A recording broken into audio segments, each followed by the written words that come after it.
In Portland, Oregon, there is a city full of people in love with each other. A young woman named Dylan is waiting inside a restaurant for her boyfriend. She has been waiting for an hour and a half for their dinner date. She asks the waiter what he would do if a guy stood her up for a long time. The waiter tells her to dump the guy and find someone new. Dylan then goes back to her office building and sees her boyfriend Brandon shredding papers. Brandon reassures Dylan that the shredding is not a problem. However, Dylan is afraid and has a feeling that their business is shutting down. They have funding for their dating app called WooWoo, and Dylan is a coder for the app. Their angel investor pulled out, leaving them with less capital to run their business. Brandon wants to change Dylan's ideas and suggests they cut back costs by firing their own employees. He says it's just temporary for startups, then gives Dylan her final pay. So technically, she is fired. The boyfriend finds a new idea to keep the business going and find new investors. In her apartment, Dylan talks to her friend/roommate, who thought WooWoo was earning well, but it wasn't.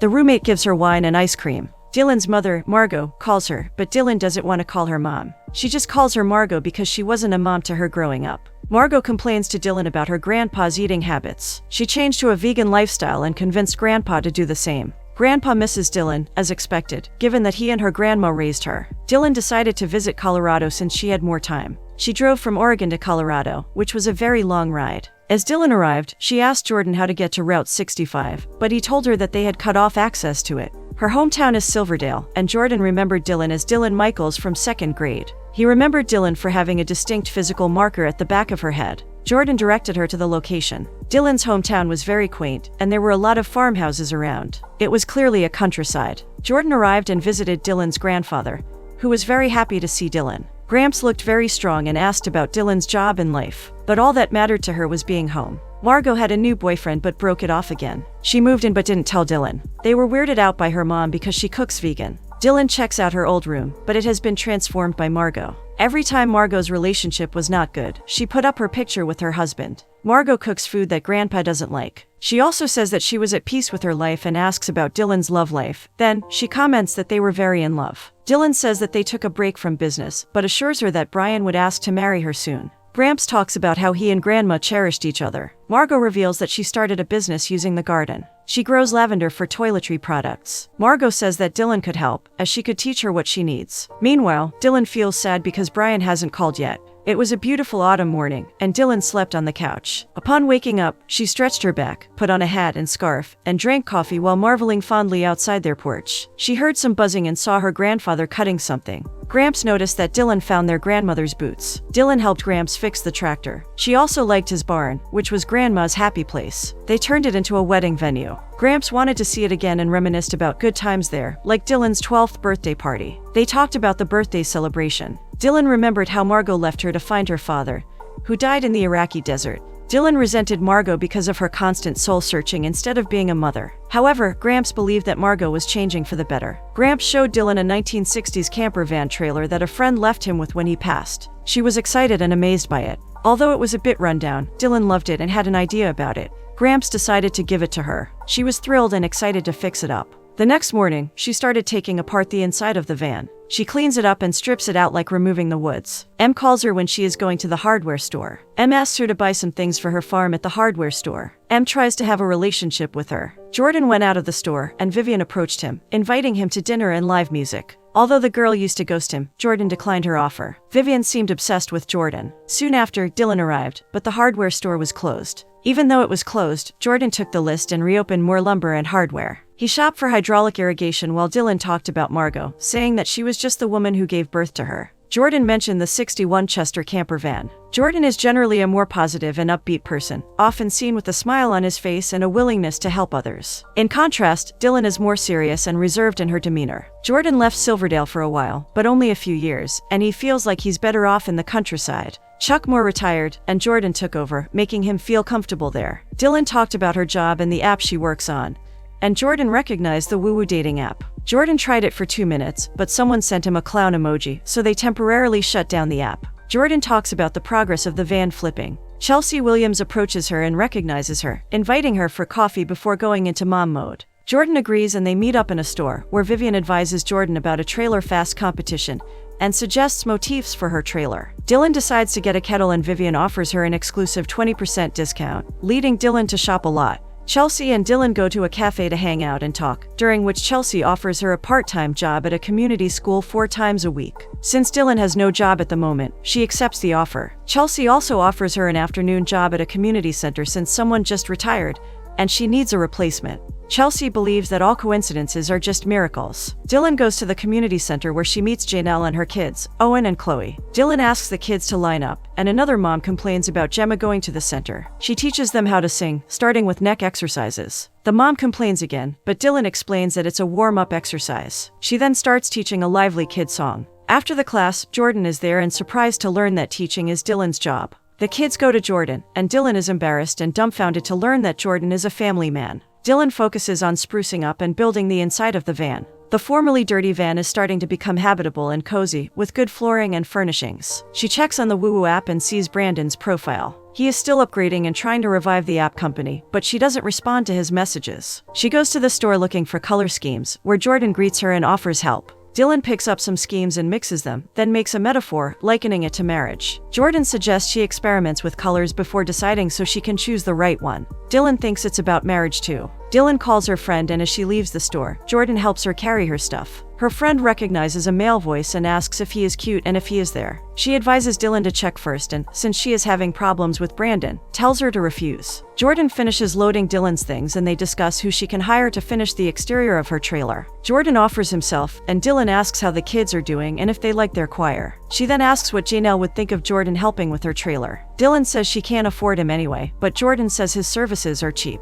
Dylan assumes that Jordan is hitting on her despite him being married, but she agrees to get his services and draws a line that it will only be strictly business. She will pay him, and that is all. Dylan tells Jordan to show up at their place. Jordan feels something weird about the interaction but doesn't mind anyway. The following day, Margot prepares another vegan meal for them all, and Jordan thanks her despite the insults directed at him and Dylan by Gramps. During the meal, Gramps asks Jordan about her taking over her Uncle Chuck's store, and Margot embarrasses her by referring to her as Dilly. After the meal, Jordan and Dylan head out to work on the trailer, and Jordan is impressed with Dylan's work. However, when Dylan tells him about meeting Vivian, he doesn't seem too friendly due to their history, and Dylan whispers that Jordan goes around like a sleep around. Jordan is amazed at the color scheme. He mentions the trailer fest where they get their trailers ready for a contest before winter. Jordan notices that Dylan is kind of cold towards him. Then Jordan scales and assesses what to do with the van on how to change it. They tape the whole van, but Jordan accidentally touches Dylan's hand. She goes off offended, telling Jordan that she doesn't date married men. Jordan appreciates her morals for not being involved with married men and says that he is still flirting with her.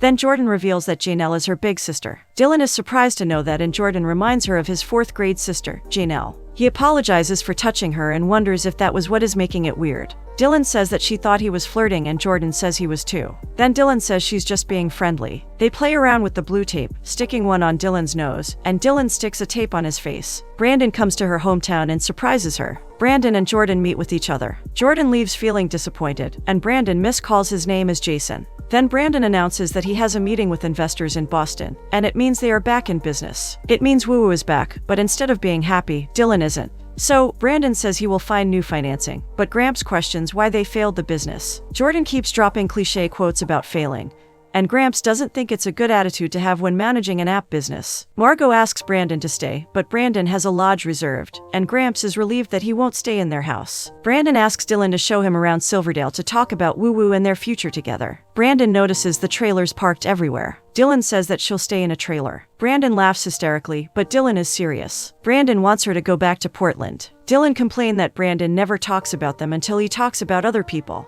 but Brandon says he is doing this for her. But Dylan says his passion and drive are what made her fall in love with him. Brandon asks if she is breaking up with him, but Dylan needs space to figure things out. Then he insults her, saying that she will become a nomad and jobless. Dylan says that she loves it there. Dylan says that their relationship will have a do-over. But Brandon says that they will have a do-over for WooWoo and mentions a big wedding that they will have. Dylan is not convinced because he has been skirting around the ideas. The next day, the choir group rehearses their song. Dylan is very pleased with the outcome and reminds them of the performance and the parents who are watching behind. The kids are picked up by Janelle after the show. Chelsea visits her and praises Dylan, saying that Jordan is making miracles by getting the kids interested in singing and helping them fit in. Dylan thinks they are very sweet. Chelsea sees Dylan mentoring the kids and makes her an offer. In the shop, Margot appears while Jordan is working. Dylan apologizes for what happened yesterday. Then Jordan says that he doesn't want to get involved in relationships. He is angry because Dylan mistook him and his sister, but Dylan has an actual boyfriend, which makes her a hypocrite.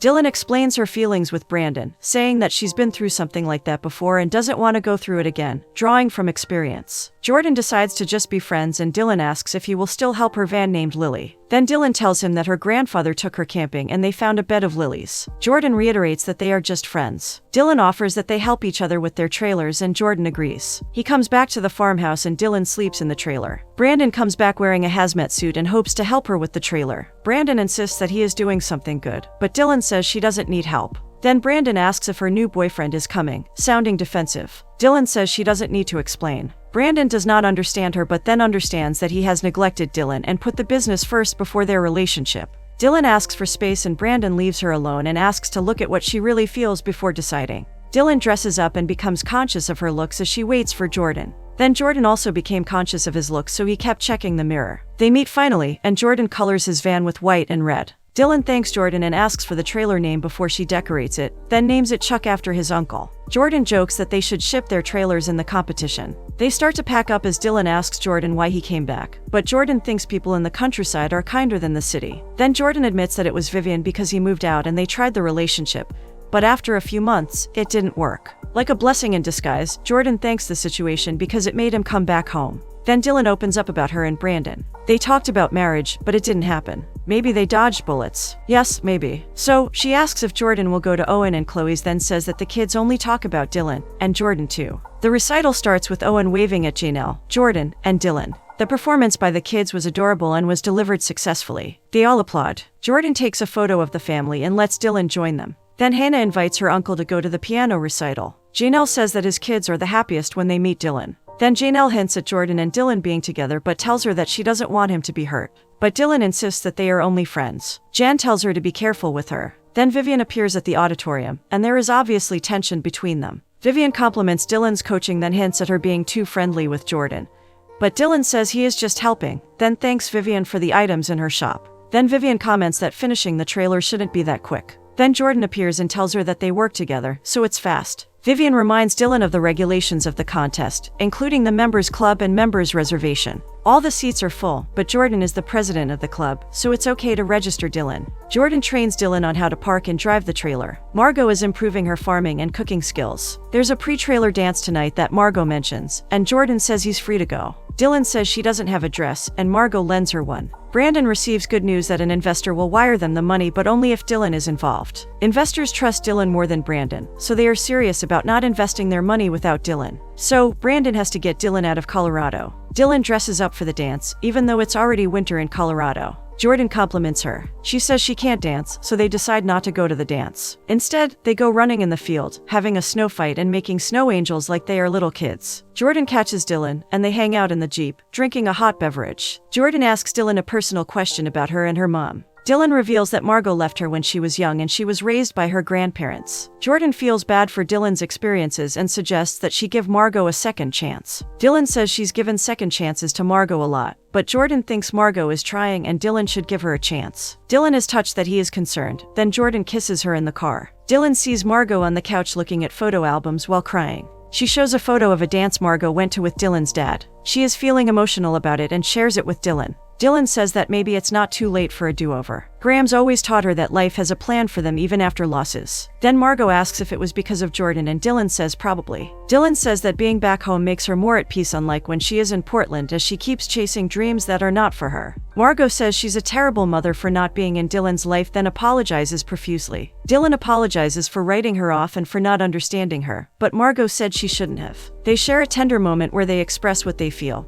And finally Dylan calls her mom. Gramps appears, and he is happy to see his daughter and granddaughter hug and make peace. Margot asks if they can have a do-over, but Dylan says yes upon one condition. Margot allows Dylan to make Grandpa corn dogs. They hug one more time. The next day, they practice again. The axle on the trailer broke. It didn't sound good for the contest. Jordan has a solution. But the next day's the contest and there's no time to redecorate Jordan's trailer. The Silverdale Camper Trailer Contest happens, and Jordan is proud that Dylan parked it properly. Vivian appears again and warns her about the judges being nasty. Jordan says Vivian always intimidates people a lot, but now Vivian is intimidated. Margot also appears, and Janelle and her kids come. The competition commences. Jordan comes up to the stage and strums his guitar. As he does, a video montage of the judges and contestants checking the trailers is shown, each showcasing their unique and creative themes. Everyone seems to be having a really good time in their cowboy attires. Then they visit Dylan's trailer and appreciate the 60s theme. The results are in for the van trailers. 3 awards are given. The most creative goes to a couple with the steampunk fantasy theme. The most patriotic theme goes to another couple. And lastly, the grand prize for the overall theme goes to Vivian again this year like every year. However, there's a change for the first time. There's a tie, and the newest member and winner is Dylan Michaels. Vivian and Dylan share the trophy. Vivian gives a speech and takes the trophy, but she is given a smaller trophy. Brandon shows up uninvited to the event and gives a romantic speech to Dylan, proposing to her with a ring.